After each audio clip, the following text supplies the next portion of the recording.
All right, I'm Isaac, I'm Cole. I'm O'Brien. and this is the Criterion Coffee Club for three coffee addicts that just enjoy watching and making movies. We may not be regarded as leading experts, but we use our shared knowledge and experiences to help us dissect the world of cinema. So grab your favorite cup of coffee and sit back and relax. That was really hard for me to say with a straight face with how hectic everything was Yeah, it's for good. me leading up to that Yeah, moment. that's pretty good. That's pretty good. It's just that type of day. We're rocking with it. It's been that week for me, Yeah. Cole. It's like been a fine week, but then like I'll check something. I'm like, why is this not the right address on Yeah. the thing I ordered? Or why is this oh um this thing got canceled. Oh great. That would have been nice to know Yeah. 3 days ago. Oh man. I we can talk about our coffees today real quick. Yeah. Do you want my coffee fact? Well, Or is that what you I just want to talk. What, are you drinking any coffee right now? It's too late in the No, evening, huh? no. Yeah. I was gonna make some decaf originally, but then my friend and I was helping him color it, and I was gonna be over here. I'm like he was like 5 minutes away from Yeah. you, so like I was like I'm not gonna be able to make coffee and come here. But I had the El Salvador beans. Earlier today. Yeah, I the ones that we had in the bonus episode, dear listeners. But Yeah. I made it a little bit sweeter because I find that I like that a Yeah. little bit there, and it was black. Yeah. Nothing too special. Cool. I was running late for that I too. had a really gross coffee Oh today. boy, I hate it when I that don't happens. I don't and I hate like my mom made it for me. And usually she gets me my double shot of espresso from because she teaches culinary, so she'll usually Yeah. show up with some nice coffee. I don't know what happened today. It was really bad. And then I accidentally elbowed it straight off my desk. Oh And no. it's like Oh, all across like a wall in my classroom oh, coffee. So that was You really know, cool. that reminds me, bless I you. was driving back from a long road trip. I had just dropped someone off, and I was like, man, I got 30 minutes, no, an hour and a half left for my side. Let me grab one of those Starbucks Frappuccino. Back when I got Starbucks, Yeah. but also sometimes that's all they serve at gas stations. And I was like, just enough to get me there, but not enough to keep me up till 4 in the morning because I want to sleep. Right.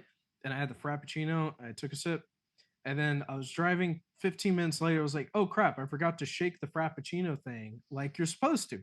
So I went to shake it. I didn't realize I forgot to put the lid back on when I shaked it. Awesome. So Oh, everywhere in Yeah. my car, Yeah. like my lap, my if you Cole, Yeah. you've been in my passenger car. You Yeah. know that spot in the Yeah. that's from that night. Right. I had to pull over and grab all the napkins I could out of my glove box, and I did the best I could.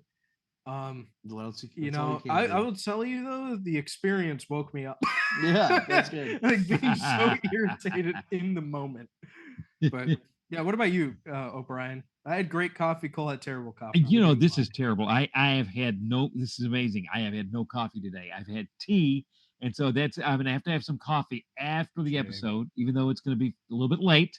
But Yeah. I'm going to have to because there can't be a day without coffee. Um, the the well, this kind of ties in, talking about some of these accidents we have, and what kind of ties into my question, Okay.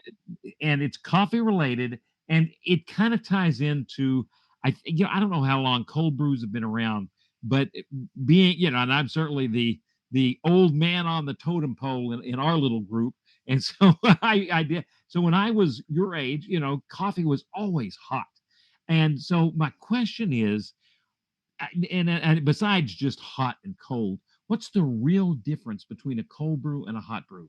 Besides, are there some more than just the temperature? There've got to be some intrinsic differences between the two that drive people to cold coffee because it's a thing and it's been around for 10, 15 years, but still it's not incredibly old. Yeah. Okay.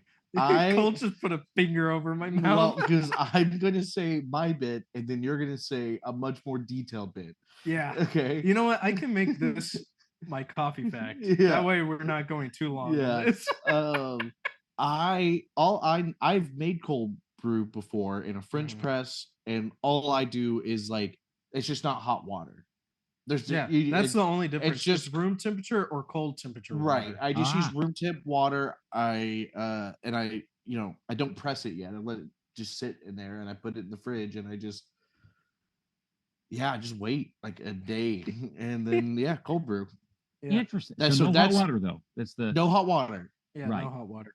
Now Isaac's going to explain how that changes like the tannins of and the acidity level of the coffee, and I'm just going to tell you it makes good coffee. So Cole's right. It does change the acidity level because if you get, we talked about this on the bonus episode actually, but if you get the poo-poos from coffee pretty frequently, if that's an issue, lower acidic coffee is what you need. And cold brew is typically it. That's what a lot of people recommend because it's the least acidic form. Because like Cole said, you're not using hot water. So like, when you think in chemistry class, like the best way to mix things is through heat. Well, when you subtract the hot element in cold brew and you're dumping the water in with the coffee, it has to take a longer time for it to extract, which is also why the coffee grounds have to be grinded coarser. So like pre-ground is probably not ideal for cold brew, especially if you're putting in a French press because it's just gonna slip right through the metal filter of the French press. But so you do it coarser, so it has to sit there to saturate the like grounds longer, and then that's why you also wait a day because it's just a slower process, and it brings out like a lot more of that like bitterness and more body of the coffee. So if you get terrible coffee, Cole, like you did today, I find if I don't like the coffee, I make cold brew out of it. Look at that. Tastes delicious. It fixes your problems. Starbucks pike roast, never going to be fixed any other way. Yeah. But that's a good that's a good answer. That informs me a lot. I'm gonna have to try one. and it's the easiest coffee to make because typically you do a 1-7 or 1-8 ratio. So 1 part coffee, 8 parts water. Mm-hmm. So like I do like 60-ish grams, right, for 80 grams, and that gives me 2 cups. Mm-hmm. That 2 cups of cold brew. It's fresh for 7 days after you remove the grounds from the coffee. You don't want to keep because if you keep the coffee in at the bottom of that French press, you're gonna 3 days later you make a concentrate. You're gonna end up in the ER real quick. Oh wow, yeah. So, but like I guess my coffee fact can be the difference between cold and hot coffee. Yeah, which is touched a little bit there. You did great.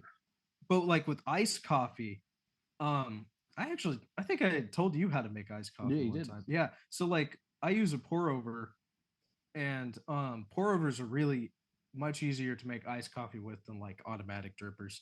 But you use less hot water for the amount of ice that you have. So like 60% hot water, 40% ice, because you got to think of it like this, O'Brien. When you get your cup of coffee, you're like, man, I kind of want this cold. And you dump the cup of coffee in with a bunch of ice. What's going to happen to the ice? It's going to water it down. It's going to melt and it's going to water it down. So the best way to fix that is to just use less hot water. That way, when you dump the coffee with the ice melts and it like mixes in with the extracted coffee. Right. And that's just the cleanest way that you can possibly make iced coffee. And it can bring out a little bit more of that sweetness, but it's also very strong. Like cold brew is the strongest out of all the cold drinks. Cold brew is the strongest. Iced coffee is the second strongest, and then like iced lattes are actually the weakest. Right. Because it's just 1 or 2 shots of espresso and water then like down milk. And then a ton of milk. Yeah. Like right. That makes sense. Like 5 parts milk to 1 part coffee. Yeah. As far as my movie fact goes, I'm curious. So there's like a real significance in this movie with water and rain and all that. That is the closest this is getting to related to this movie. Water to water. Rain also didn't just harass our protagonist in this movie, but also Steven Spielberg when making Jurassic Park. Um, so, infamously, Steven Spielberg has this weird thing where he loves animatronics and thinks they're the coolest thing that's ever happened, and animatronics. I mean, that's fair. Hate Steven Spielberg. That would also be fair. Yeah, and so a lot of people don't know is Rexy, that is the official name of the T-Rex. I'm learning so much from already. the first Jurassic Park movie. In canon, okay. Rexy originally was supposed to be completely animatronic, no CGI. Right. And so they had this giant 16-foot at the hip tall, fully animatronic T-Rex, and it was functional. Wow. However, for the skin, instead of using pure rubber latex, they used foam latex. And there's a reason for that, because the way it bends and stuff is way more natural. It looks way more like skin. In fact, most practical like superhero suits from the last decade have been made with foam latex. Yeah. Because the way it bends just looks more natural on the and human it's body. also far, far easier on the actors. Yes, yeah. Like yeah, Michael Keaton had rubber. Yeah, he had rubber latex. But part of that is because it is somewhat porous. It has like micropores in it. So they brought this thing out, they're in Costa Rica filming Jurassic Park. And what happens unplanned in rainforest all the time? It Jeff says Goldblum sunny. goes crazy. It says sunny. Next thing you know, it's pouring down rain. Freak tropical storm comes through. And because of like the type of latex they're using were these really fine micropores, it and the storm was so heavy, it gave the chance for all this foam latex to essentially become like a sponge. Oh, so it expanded. And the T-Rex ended up weighing like 20 times its original weight, and it collapsed in on itself. So you're telling me that at one point this T-Rex looked like SpongeBob in the opening of the SpongeBob intro when he like sucks in all the water. Yeah, before it collapsed in on itself. Just like SpongeBob in the intro. Yeah. There's got to be some pictures if they did not destroy the negatives. That would be awesome to see. Yeah. And it, there was a guy at ILM who was just like, had been working on trying to do like a CGI T-Rex for the chase scene with the Jeep, right? Yeah. And he kept saying that like, I can do more, yada yada. And they were like, yeah, we want to be practical. We don't think CGI is there yet, all that type of stuff. And then that guy was like, I heard your robot's broken. Check what I made out. And then Is that the same guy that went to George Lucas and was like, hey, look at these CGI X-Wing fighters? And then George Lucas took one look at them and went, those aren't my ships. And then that's why they didn't use CGI in the original trilogy. I have no idea. I would have to look at that. That would be good crazy. Yeah, they were trying to make a case like why they should use CGI in Star Wars. And then the reason why is because at the time CGI couldn't have super amounts of detail that could show like damage, like scratches and abrasions, and all sorts of abrasions. Great point. So it was super clean, like brand new looking ships, and George Lucas hated it. No, the best thing like they had an animation where they were in formation and they did like a loop-de-loop. Yeah. And then my X-Wings are old and beaten up Republic relics, and they said, Republic? He said, from the Clone Wars, and they're like, the what?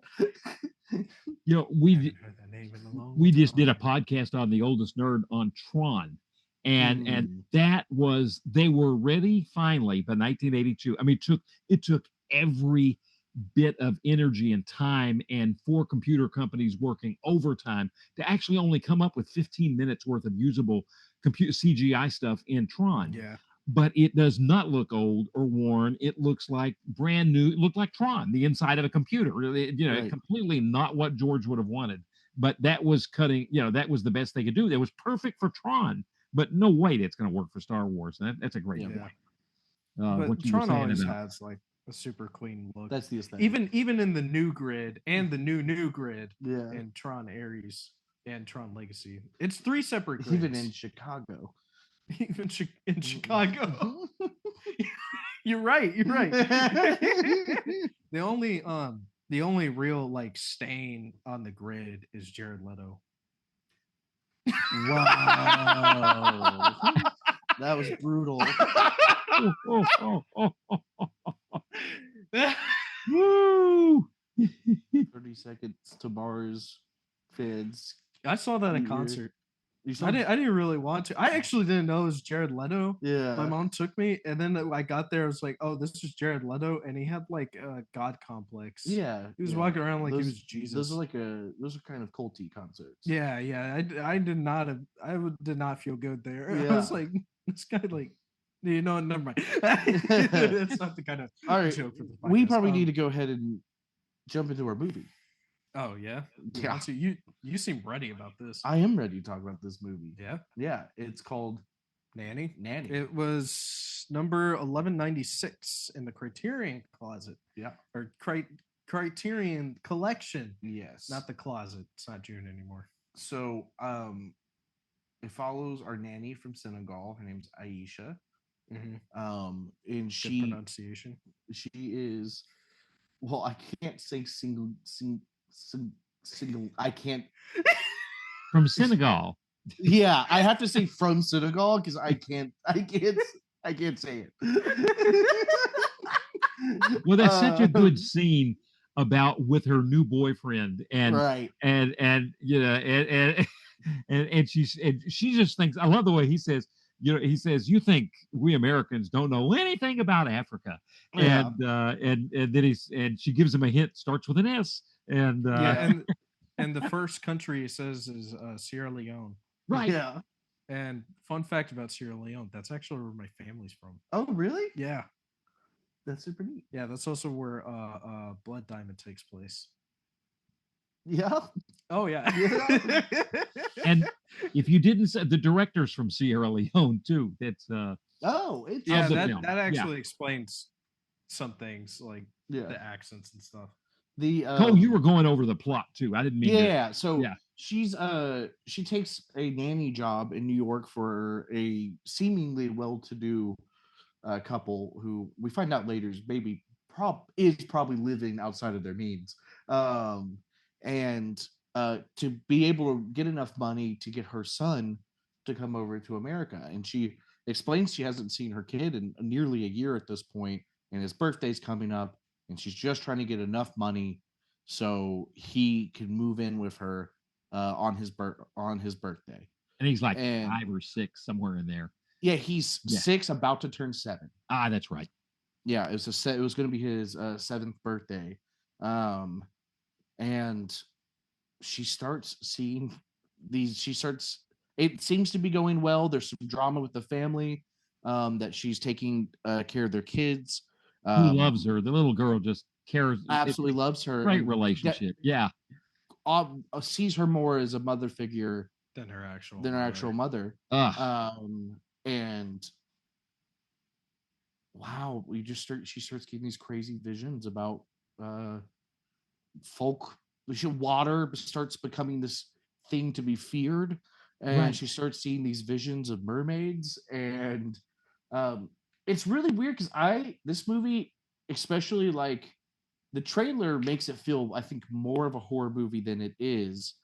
But then some of the reviews I read, I thought made it seem like less of a horror movie than it is. Because like I saw one review that's like, there's no horror elements in this movie. I'm like, there's a straight up monster that tries to drown her. I mean, yeah, there's at least horror elements. Oh, 100%. It took me the scissors in the hand. I'm thinking of Us. And my gosh. And the blood. And then the it's got a real Get Out type of vibe to it. With the horror of that, with the couple and everything, the white couple that's employing her, just they are terrible people. Is all there is to it. And they're really hell bent on exploiting her, even though she's the only one who's like actually caring and loving for their child. Right. And to this is all happening to the detriment of her own child. which I think is, this movie talks about like motherhood and caregivers in a really interesting way, because, and I want to reference another movie, The Lost Daughter, starring Olivia Colman, which is a movie I really really love. But that movie addresses the concept.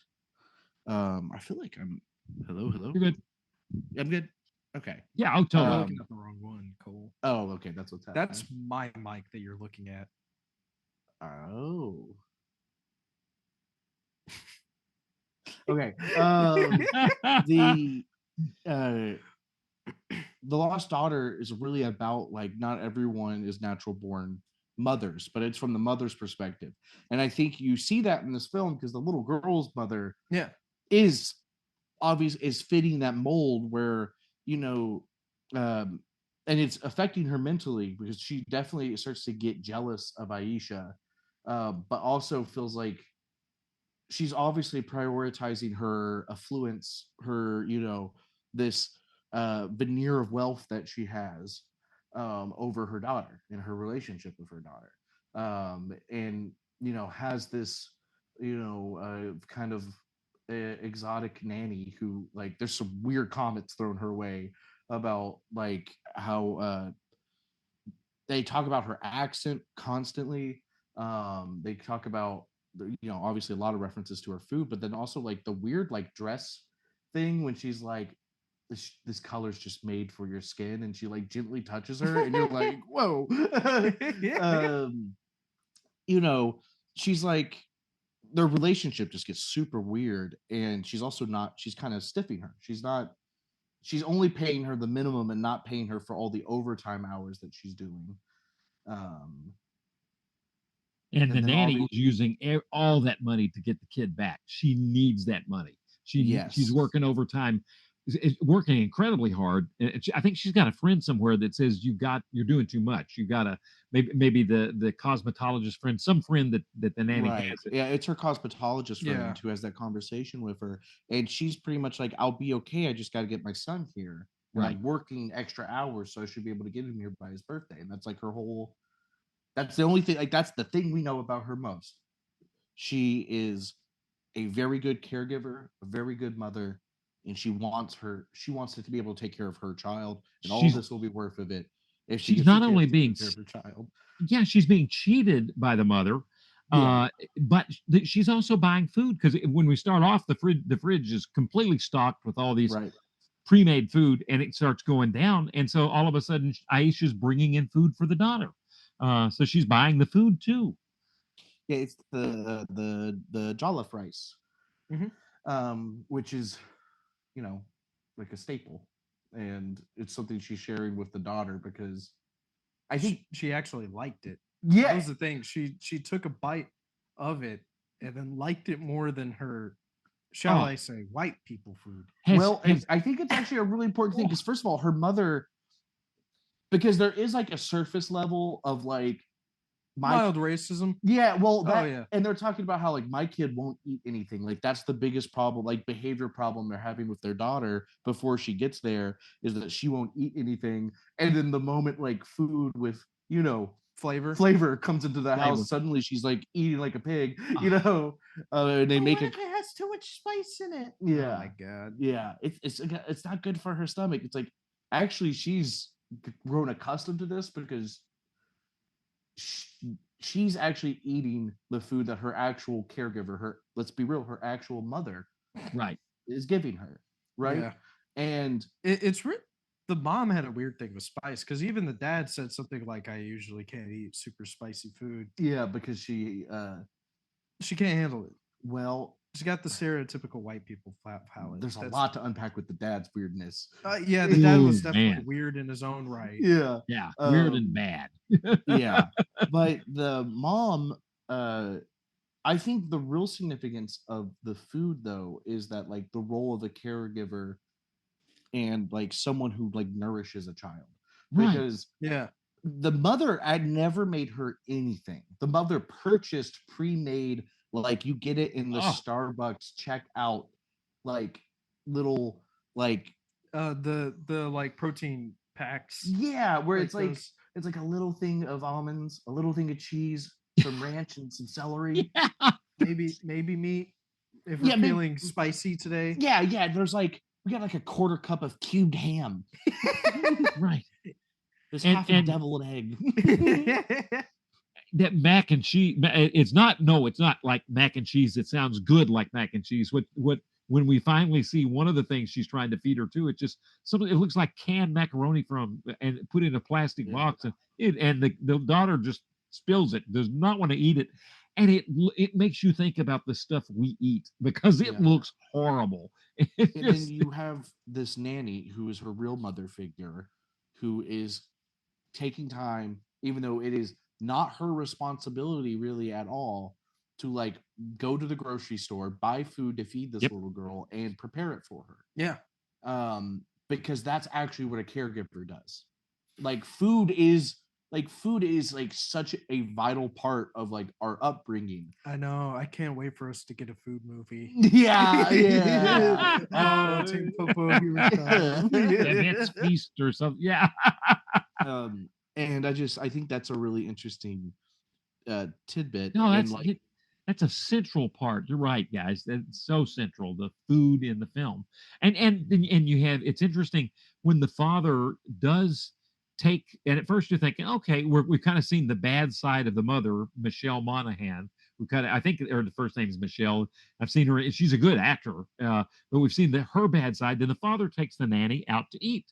And that food actually looks good. It looks more spicy. But then even that meal is interrupted by the father because he's probably had an affair with the young woman that comes up. That's not his wife. Almost definitely. He definitely does. Yeah. His taste in affairs throughout the movie is like his taste in food, where he prefers seasoning. That is what I was going to say. I saw it in your face. I was Yeah. like, he's going to bring up how the two people he's shown interest in outside his wife are both people of color. Well, and then there's also a True. person at the party they have where I felt like they had like a weird eye contact moment. And it was another woman of color. And like he is obviously just stepping out on his wife exclusively with like women of color.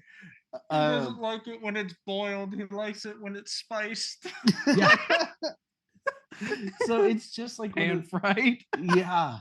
It's just one of those things where it's like, I mean, this film, like, there definitely is like a trying to suggest how uncomfortable she is with the way they kind of fetishize her in different ways.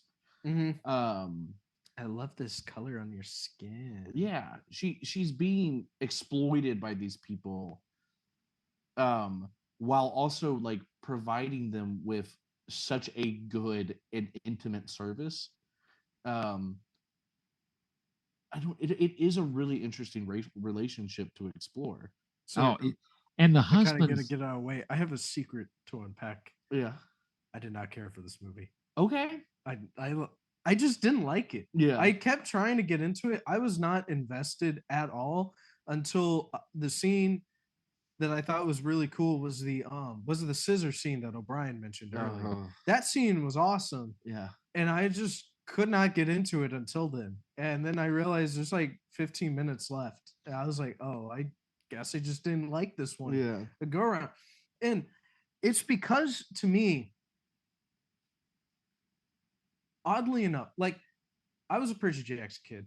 I've been playing Smite for 10 years. Yeah. Like, I'm a mythology guy, like through and through. I get mythology books as birthdays. Yeah. Like as birthday gifts sometimes. I just referred to you this weekend as my friend who's really into mythology. Wait, really? Yeah. that is I'm gonna have to ask you about that later. That's so funny.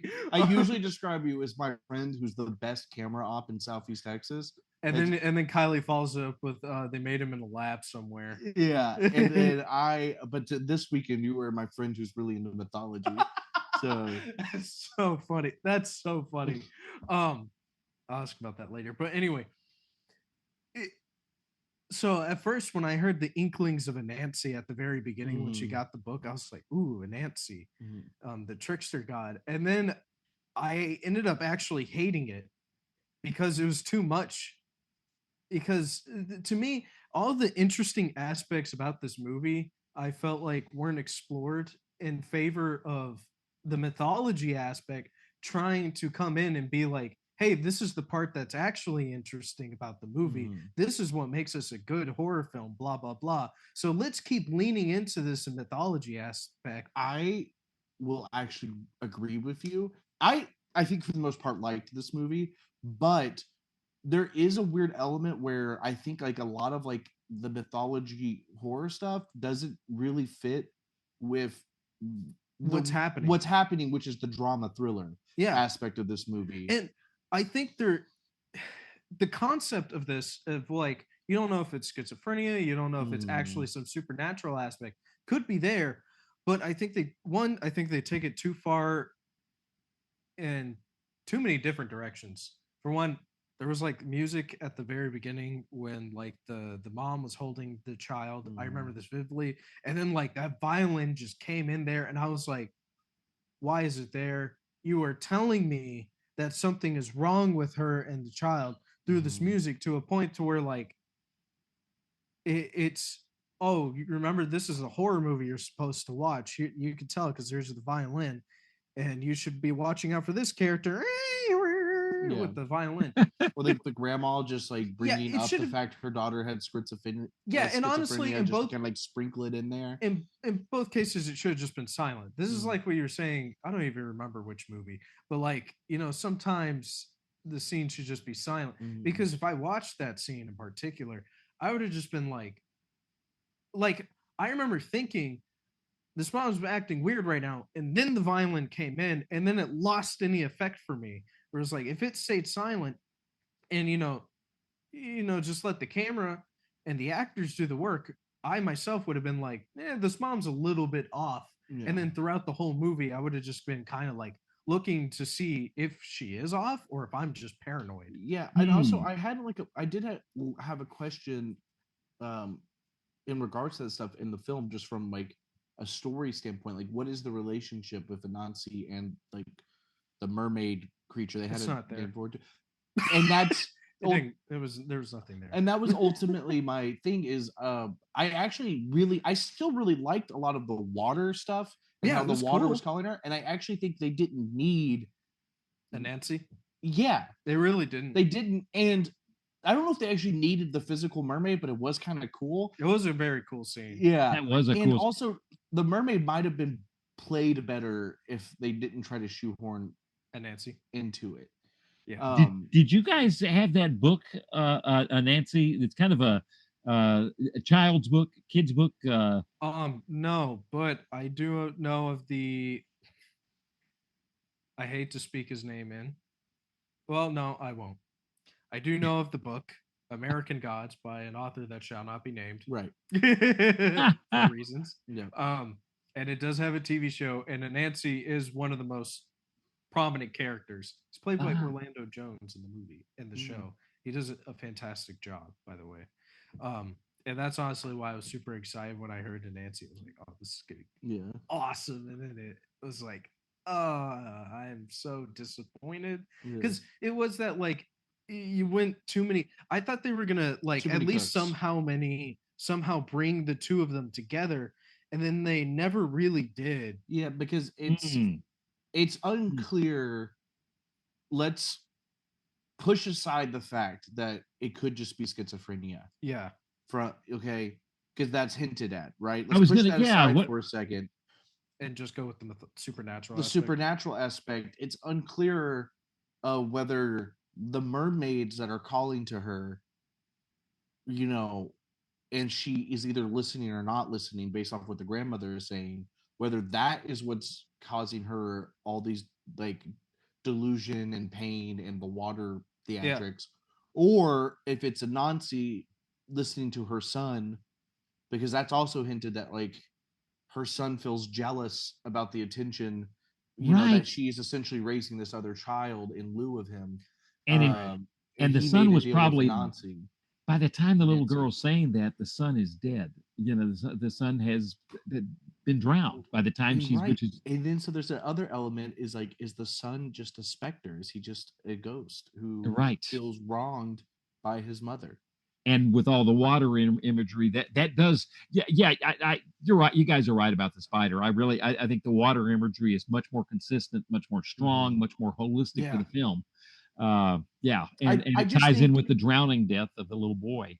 I think I would have appreciated, because I do love the more grounded, intimate drama side of this movie. Yeah. I really Yeah. enjoyed that.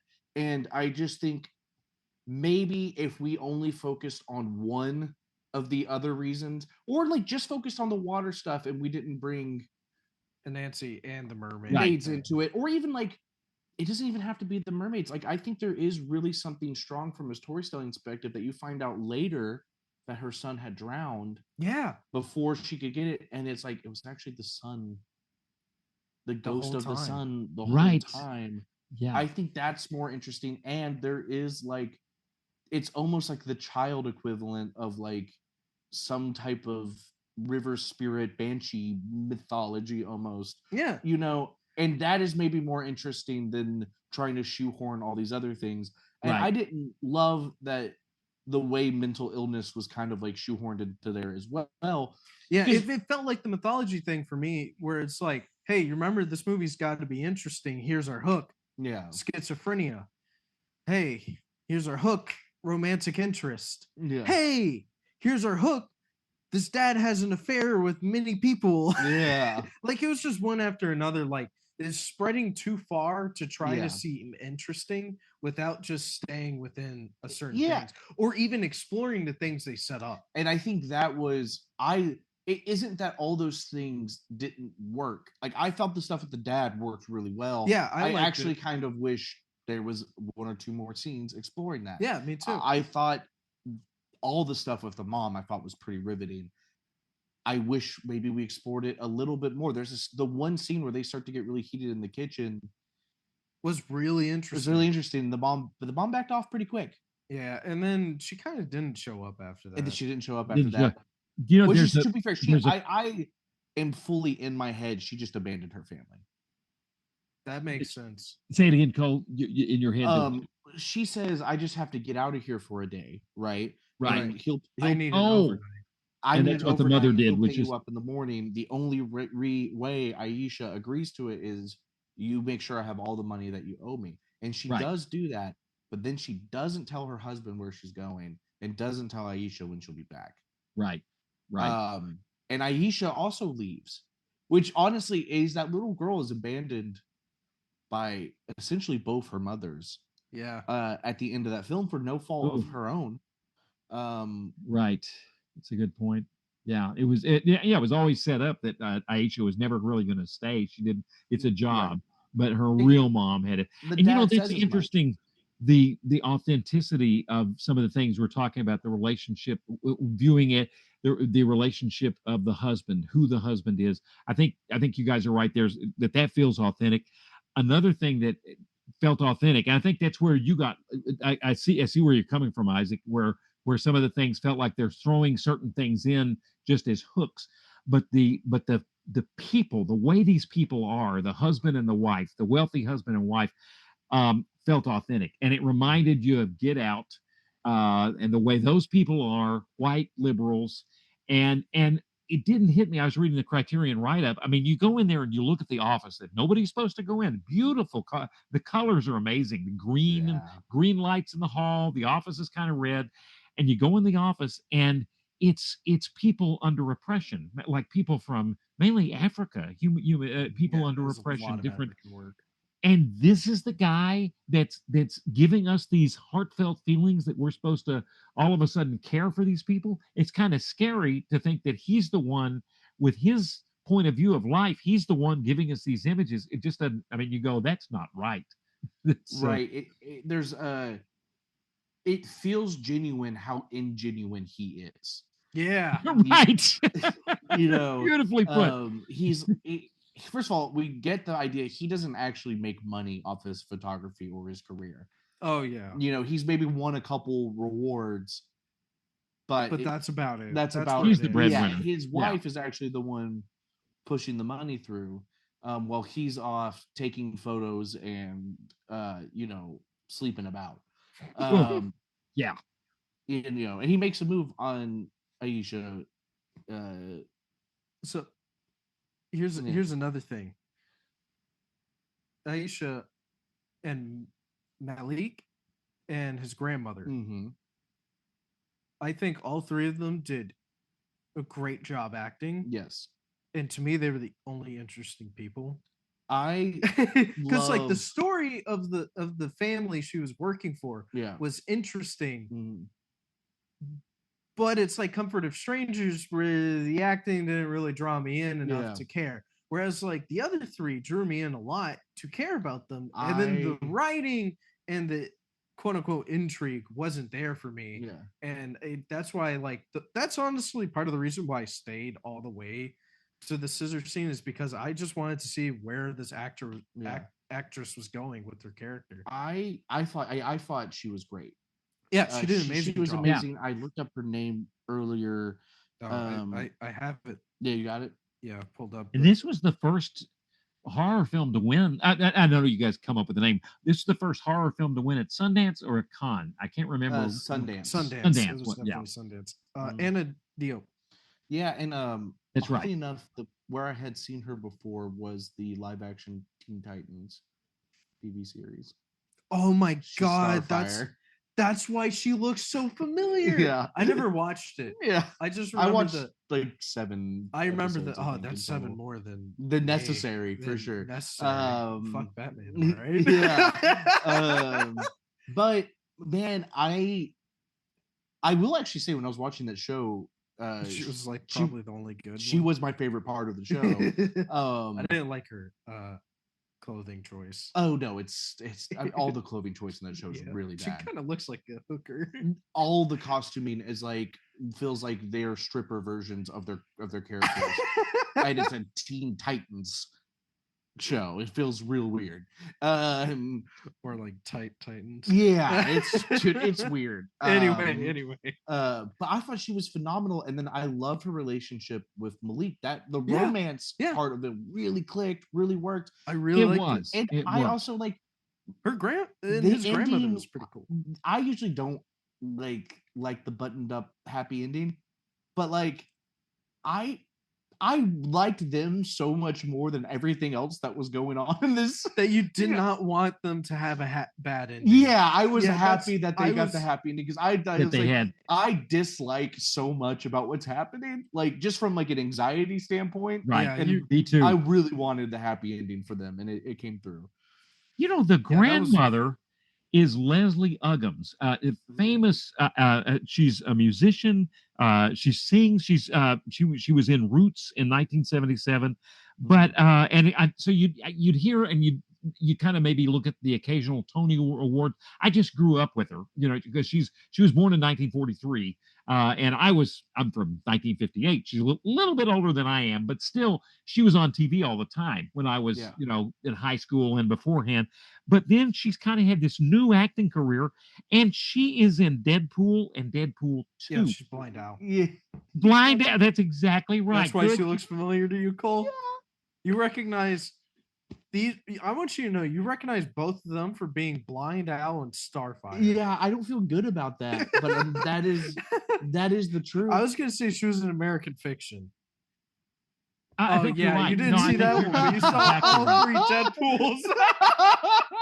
She was. That's so funny. Agnes Ellison started in American Fiction. That's exactly right. So and did I hear right from last time that the guy that played in our last movie, the Comfort of Strangers, the boyfriend, was that the same? Was he in Inspector Gadget, or did I just kind of dream that? He was in Inspector Gadget. Yes. He's Dr. Crow or some character. No, he's the bad guy. He's the bad guy. He's like one of the villains. Dr. Claw? Dr. Claw, that's what he is. Yeah, because he had the claw for a hand. So I used to watch that as a lot as a kid. Yeah. That's definitely like a back of an SUV movie. Joke's on you. I had the VHS for the second one. Not even the first one. We completely got sidetracked there. Yeah, I we want did. We did. a couple But, of things I do I want to talk think about Cole, this you were film. talking about anxiety at the end of the film. I didn't mean to interrupt you about Leslie Uggams. You were talking about some of the how you were Yeah. feeling at the end of. Oh, Well, and the happy ending. I think to take you back where you were. I did. Yeah. Yeah, the anxiety. There is a lot of anxiety. This film is anxiety inducing for the most part, and there is a really happy ending to pay off. I agree, it's inconsistent, but Mhm. I was happy enough, I think, with a lot of the elements of it, and then how it ended. Um, it is a weird thing where it's already a short film. I mean, it's Right. it's Yeah. only an hour 34, Right. and there definitely is a cut of it that's probably a superior film that's like an hour 10. Ah.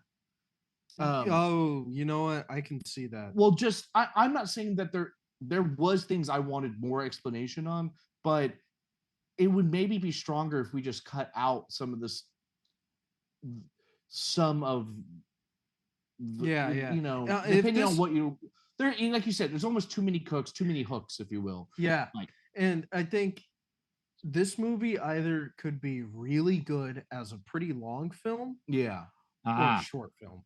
For sure. right. It does not work in the in between. Dude, there is another movie that comes to mind that does the same thing for me, and it's another because this is a Blumhouse movie, and this movie isn't a Blumhouse movie, but is like I feel like the same thing happening where sometimes it's like Blumhouse, we're known for our horror films, we need to maybe Not do a horror film. dice up. Yeah, it's like, well, we need to make this movie a little bit more of a horror film so we can sell it with our brand. And I think A24 had a moment, especially after Hereditary and Midsummer, where it was like, we do boutique horror good over here. And, and there's a movie called The Lamb, which Oh, I heard about that. I really enjoy like 80% of it. And then the thing that ruins it is how much they try to shoe in like this weird mythological horror thing that doesn't work in the movie at all. But there is this beautiful film about there is like kind of this beautiful, in my opinion, family drama conflict. It's like these two people who can't have a child or given a child who is malformed, but they love it anyway because they wanted a family. Right. And like it's beautiful. And then it's like actually the son is the son of this like devil creature that lives in the hills and he's gonna come and kill the family. And you're like, all right, well, that just kind of like Oh. that kind of just tramples over the parts of the movie I liked. And there is a little bit of that in this film where it's like we tried to shoehorn like this mythological big bad when maybe if this movie was just about a mother who was being exploited to be a mother of a child that isn't her own, that's a way more interesting story. And her getting And like she finds a family. And her like the idea of her getting like these visions that's induced like stress induced because we don't once when she gets the money, she's kind of calm and we don't see any more visions. And then she finds out her son died, and then the visions kind of start coming back after that. So that part was like oddly consistent. Yeah. Especially considering everything else. It felt a lot more inconsistent. I like the idea of like, but it felt so, I don't know. I felt like it felt so obvious to me that it was like definitely stress induced visions and it wasn't actually any mythological aspect to it. Because I like the idea that it could be supernatural. Yeah. Could not be supernatural. Who really knows? Because like in La Premise, right? Yeah. They did that little bit of like, here's this could be supernatural or this could just be the way things are. Right. Like, but they did it in such a subtle way. Yeah. And like it's played off way better in that film. Yeah, it is played off way better, but it could be played off better by like removing half of the mythological aspect to it. Like the grandma has like 3 or 4 different explanations. Right. For 3 or 4 different things. Yeah. And then you also hear about Nancy this and Nancy that, and then you hear about this other. I forgot the name of the creature, but like it's what inevitably ended up becoming like the mermaid thing that we keep referring to. And you keep hearing about that, and you keep hearing about Nancy, but you never hear how those 2 things tie together. So it's very clearly her just picking up on like her environment and things that she like probably most recently digested and then is now seeing the shadow of a spider on the wall, or Right. something like that. And then And you then find out her son's been dead through all of that. And I think that opens up a whole other, like, yeah, if it is it's a whole nother supernatural, aspect. doesn't the son make sense as like some kind of ghost or wraith or something?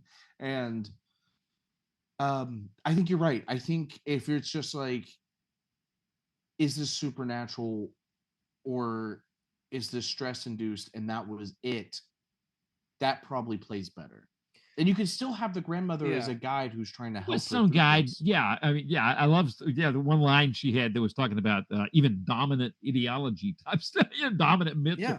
But still, you could pull back half of that stuff that she has, and it would be less confusing. And yeah, that's a good point. Or even the visions themselves could probably change a little bit. Mhm. Like I think like the shadow spider moving on the wall, that was a little much for me.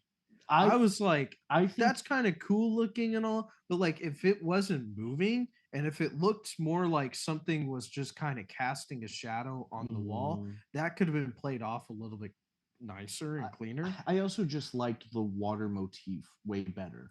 Yeah, the Yeah. water thing that they had going, Yeah. where if they just like stuck to one thing, Right. It would have played better. it would have played better. What did And- you guys think of the cinematography? I was Okay. just, Here's another aspect I wanted to mention, because partway through the movie, I was like, let me just check my gut feeling real quick. Yeah. And I looked up the budget of the film. It was under 10 million. Yeah. Not a lot of money. So it's like, okay, that's fine. We can make good images on not a lot of money. That's fair. Obviously, things are going to have to be very heavily sacrificed. Yeah. But this is a big thing when you're making films, and the point that I always try to make when making films: don't spend so much of your money on the camera packaging. Because I looked up the camera that they use, and it was the Sony Venice with Panavision lenses. Oh my god! That So is one like of the half most the budget. one of the that- most expensive I mean, that's cameras you can insane. use with the set of lenses you cannot buy. You can only rent because Panavision only rents I them. mean, obviously it's not half the budget, but like that's so much money. that's And in that moment, that explained it's like all. a $6 million film. That is an insane amount of the budget for the camera packaging. Yeah, that's like that's so much of the budget right there. And that explained so much, not just about the images every now and then, but like some of the other choices made. Like, I said the thing about acting, Yeah. and like 3 of them were super solid. Yeah. Not so much everybody else. Yeah. Also, the guy who played Malik, I love that guy. Sinquok Walls. I don't think I've seen him in anything. No, I just looked him up. I really watching him in this. I was like, I want to watch more of this. dude. guy. I was literally like, I'm He like needs that. more roles. That's what I was like, dude, that guy needs more roles. Like, I started casting him in like all my Warhammer and like DCU fandom stuff. I was like, I like this guy a lot, dude. Dude. Full circle. He can become Bishop. There you go. From Marvel. Yeah. That'd be awesome. Honestly, I think he could rock it. Yeah. But that thinking explains Space Marines with there's the Space Primarch Marine. of the Salamanders, Vulcan. yeah. He's supposed to be like someone who could be like, I don't know. He's like, first of all, he's like the only like black Primarch. So he also is like supposed to be like someone who can be like kind of like comforting. He's the only Primarch who I think is described. I don't want to talk about Warhammer. I'll go down a whole rabbit hole if you let me. But I'm just saying That's a he's like bonus the episode. hardest one to cast because he's so different than the other Primarchs. Oh, And watching this, I was like, he could do it. this guy can maybe do it. He reckon. Yeah, he was he was awesome. But like even the lighting, of course, ended up having to be sacrificed. Wow. Okay. For the So with camera. the lighting, one thing I noticed, and I kind of felt like you were going to bring it up. And so I was probably about to. So let me tell you, does some of the lighting, particularly like lighting sources, feel way too forced? Yes. Okay. That and look, I am really honestly not a stickler for that. Like, I think you can push things pretty far. There are multiple shots in this film where I'm like, we're really playing with We're playing with fire. Yeah. No, what it looked like. I just got back from a color session with my friends, so like my brain's still kind of in color mode here. But like there was one shot that I could see in my head where she's walking down the hallway, Right. and I remember you can see the green lights on Right. the ceiling, and then you can see a warmer source in like the bottom left corner of the frame. Yeah. And I remember thinking in the moment, it looks kind of like they took like a power window or a tool in like DaVinci or something, and they took that saturation knob and went shoop, just turned it up to like make you notice that it's there. But the thing is that bothered me so much is that I kept noticing these things because the whole point is that you're not supposed to notice them because they're supposed to blend in with this world. But also at the end of the day, stuff like lighting sources. Like if you ever watch a movie, any movie, doesn't matter if it was made for IMAX, doesn't matter if it was Tarantino or Christopher Nolan or shot by Greg Fraser, there is a vignette. Yeah. Like all the time. And the point of it is to draw your eye to what you're supposed to look at. The subject, the object, whatever it is in the frame right. that they want. Exactly. And, and sometimes that just happens naturally because, you're shooting on a film camera. It just happens. It's whatever. But then in digital space, like colors, David Cole. Yeah. See, now I'm nerding out, Cole. Yeah. It's not just you. David Cole, who graded like the Batman and the first Dune movie and pretty much everything Greg Fraser does, really. Yeah. And Shane Hilbert. But I did like a class thing from him, and he was like, yeah, so what you want to do right here? Make a power window, and you just darken the edges. Vignette it. I put a vignette on everything. I was like, what? And I like pulled up scenes of like Tron Legacy and like other stuff he did. He did the third Lord of the Rings, and I was like, oh my god, it's just everywhere. And then I couldn't unsee it. I have to be honest with you. Whenever I do couples photography, like I've done like a few paid gigs this year, and like I put a vignette.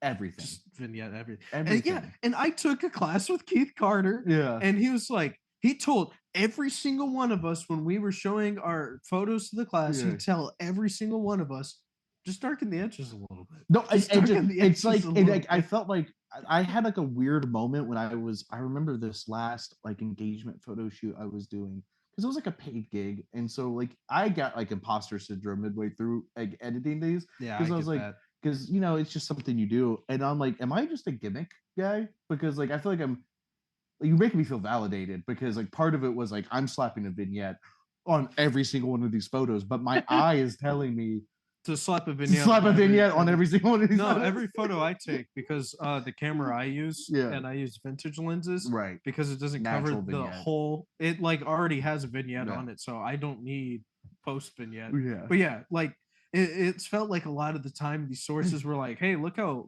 beautiful bokeh and saturatedly warm these are." And we keep bringing this up. It's like it's not that I don't love a beautiful like multicolored lighting. It's not that I don't like motivated light sources, and it's not that I don't like super soft focus and pretty bokeh.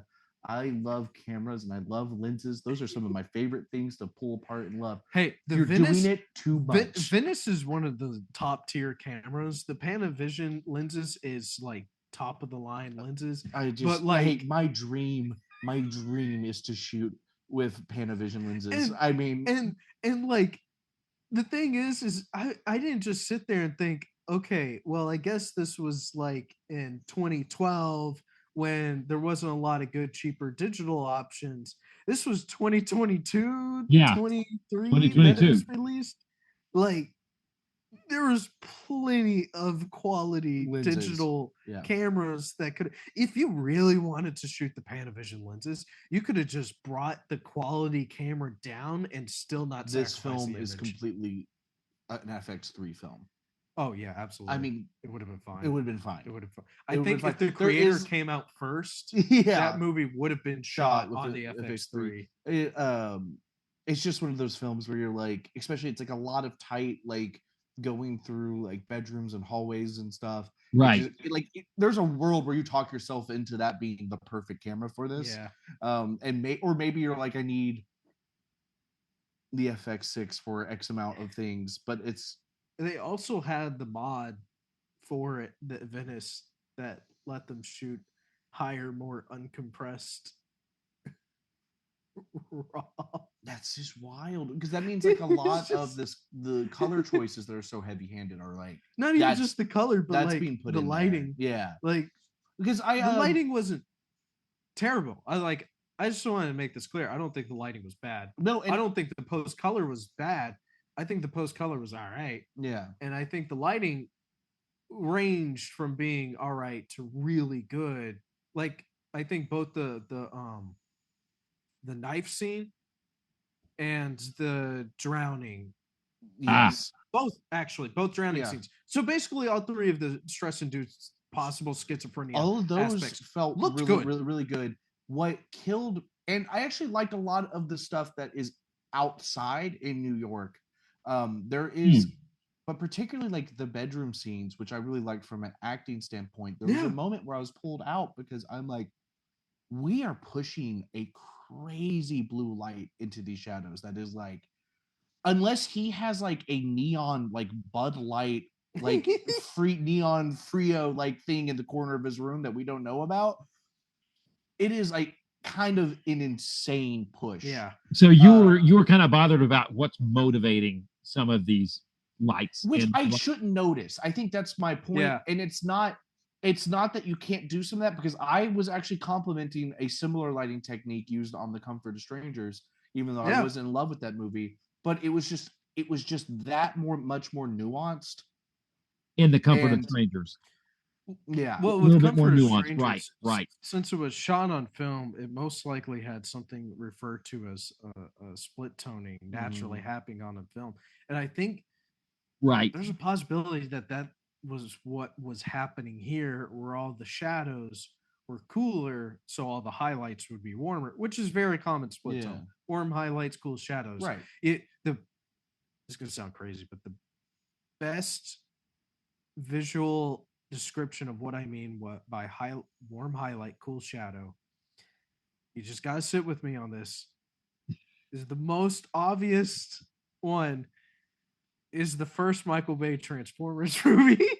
I just knew it was going to be some look, shit like that. I'm not saying it was a good implementation of it, but if somebody doesn't understand by what What you split mean. toning Yeah. means, or warm highlights, cool shadows, I just say look at Megan Fox in front of Optimus Prime and Right. Transformers. And I know what because you're that's when digital cameras were early being used, and they Yeah. were trying to do kooky stuff by trying to do the way they did film. So some things were pushed way too hard, Yeah. and that's subject to abuse nowadays. Yeah. But I'm not trying to say that I think it just is pushed too hard.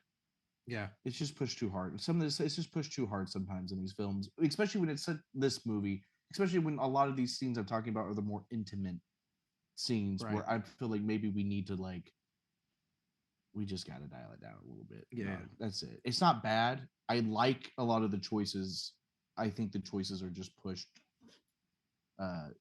too far. Good point. Isaac, where did you do your research on? Did you look up the American cinematographer or anything for you're looking up the audio? Oh, I mean, so that's not audio. IMDb The the camera. cinematography. So IMDb has a really good resource. Okay. Where when you just go on to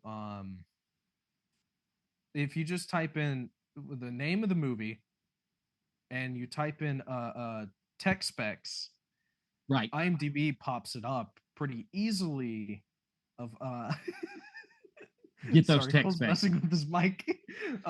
It just pops up all the information, the camera, the lenses, the cinematographic processing. So if it was Right. like shot digital intermediate and done DaVinci wide gamut Right. intermediate, and then put on like a film space, and then thrown back into DaVinci wide gamut Right. intermediate, and then back out into a digital space, like it has that listed. Some movies have all of it listed from like everything that they used. Usually the more expensive and even the more recent ones, like within the last like 8-10 years, like you pretty much find everything. Like if they change sets of lenses, even Yeah. like, oh, they didn't just Wow. use No, Zeiss Ultra Primes, they used Angenu easy zoom lenses as Yeah. well. Like it's really cool, but it also helps me like if I feel weird about something in a movie, You go I'm check like, it out, see what's yeah, up. I check it out to see if it's like there's sometimes I'm like watching a movie, I'm like, was that shot on film? Like it Mhm. got me. Like Yeah. it gets me asking me that question, Yeah. like it at least did half the job it's trying to Right, do right, right, way right. better. I thought that with Friendship, Yeah. the movie Friendship. I Right? was like, there was times where I was like, oh, this is post. Yeah. No, this Well, is real. Yeah. I are forgot. we I forgot. ready to rate this on with beans Yes, before yeah, you we do need the to get there spinner? with I can tell beans. you're getting in spinner position there. He is getting in spinner position. I'm happy to start off. I think I have to give this movie like I hate to say it because I just think realistically I'm at a 6 with it. Like 6, I'd say 6 good beans, tasty beans. And because I think it's a good movie, but I unfortunately don't think it's something I'm probably going to revisit. Yeah. And I just there is some things from a story standpoint that I think is holding it back for me. That is Yeah, holding that back. makes Good sense. point. That's a good point. I think I'm going to go with a 7 good beans. But yeah, it's not the top of the chart, but it's got some really good parts. And some good things to say. It's got some powerful things to say Yeah, about I VR. don't want Mhm. to feel like I dogged on this movie too much because I really did. Yeah, No, like I, it. I I really feel bad because I feel like when I brought up that I didn't care for this movie too much, Yeah. and then all of a sudden that's all we were talking about is the things we didn't like, and I was like, oh, Well, and then like I always What try have to I start done? off What with have the I- things I like. That's why I was quiet for so long. But then I Yeah. was like, I've been too quiet. Yeah, and then I the need moment to- you got into there, I I was need like, to- yeah, I that need is to- what stunk. Well, you had some good points, Isaac. I mean, yeah. I mean, there's some Yeah. that's valid stuff. I think so. Don't play with mythology on me. Yeah, this Exactly. is my That's friend what who I- knows. Wow. And that Yeah, is look, awesome. I hope I hear we get a I hear film the that kind of tickles. deals with myths some too. That's Yeah, Yeah. What about you? Bean rating. I got to give it 6. Yeah. And I thought about giving it 5 what I was thinking about last night, and I was like, no, because there was aspects about this overall that I enjoyed more than Comfort of Right. Strangers. Yeah, I Yeah, think I'm at the like- point where I can't call this a bad film. It's just maybe a little underwhelming because it hits there it's are so many- aspects that are really good. There are just other things that don't play Yeah. out super Right. great. So I got to give it 6, but I think it's not got to be tasty beans for me. Oh no! Yeah, it's a little too acidic. I can't even say that because I just finished off some seriously acidic beans Seriously recently, acidic like beans. seriously yes. acidic beans. But I gotta get, I think I'll give it like Dunkin' Donuts beans, Okay, Ah. yeah, I hear you. which is only good in Dunkin' Donuts coffee form. Right. Yeah, like I'm never making it at home. Yeah, you're not making it at home, but like if you're It's on a- better than Starbucks pie, especially better than Starbucks pie crust, yeah, but maybe a little bit better than blonde roast. yeah. But so what's y'all's reasoning for thinking this was in the collection? I think Criterion says it themselves. It was like the first horror film at Sundance to win. I Ah. That's the only reason. that's and got I to think be that yeah. is a significant enough reason. Yeah. First horror film to make it in Sundance. It was always also it seems like to me because this film is free is you can watch on Prime with ads. Yeah, that did ruin part of my experience. Right, especially this is and I do think maybe I would have liked part of this movie more if I didn't break it up the way I did when I viewed it. But because it is an anxiety inducing film and sometimes those are best if you just you try to get you you keep saying anxiety deuce, but like for me, I just I can't do was anything for me. it definitely did that for me. I also But also anxiety we got to think about our bias where I watch Black Swan, Black as a Swan Christmas movie. as a Christmas movie. Right, because you're a psychopath. Yeah. But You know, if we ever make t-shirts, I think I watch Black Swan as a Christmas movie God. because I'm a psychopath would be a great t-shirt. to Yeah, have. that's awesome. I want But, my- like, I want those parents brains don't in Fiend Without a Face where you can see the spinal cords and the brain. I don't want them holding coffee. I want that brain. Yeah, that's you know, that's how I'm not. I think there's some good like fake posters I made with Cole's face. Yeah. That I think the sailor suit one is a good one. It was awesome. It's really good. Yeah. Cole hated it.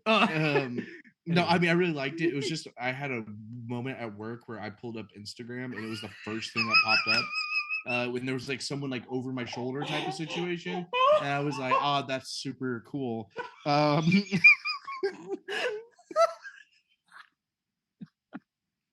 was a teacher, by the way. Yeah.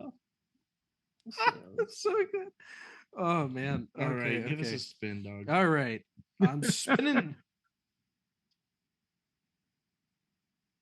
1253 out of 12. That's 64. That's super new. By the way, I just want to make this clear. I've been doing 1264, even though there's technically more, but I figured I'd up the number generator after this year. Once when those releases start coming. Right, number circulated.